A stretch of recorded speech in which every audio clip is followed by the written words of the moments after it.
So we get questions all the time about why do muscles get tight? So if I have somebody coming in with tight quads, wouldn't that always just be because of a lack of reciprocal inhibition? And if I get somebody coming in with a tight upper trap, wouldn't that be a lack of reciprocal inhibition?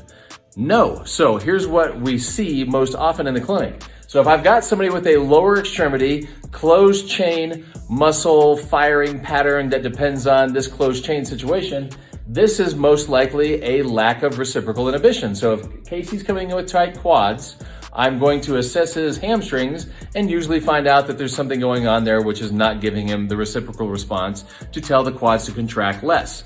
If I have Rebecca come in with a tight upper trap, this is most likely a direct result of inhibition of the upper trap. So I'm not going to go look for the reciprocal response with her, even though I could, even though that could happen, even though it does happen. That's not what happens the majority of the time. So if you have somebody coming in complaining of muscle spasm, muscle tightness, and you're rubbing, stretching, doing all that kind of stuff, you can break it up, but you never got to the root cause.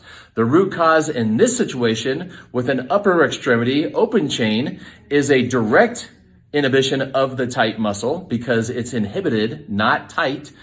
And in the lower extremity, it's because a lack of reciprocal response from the opposing antagonistic muscle. Let me know if that makes sense.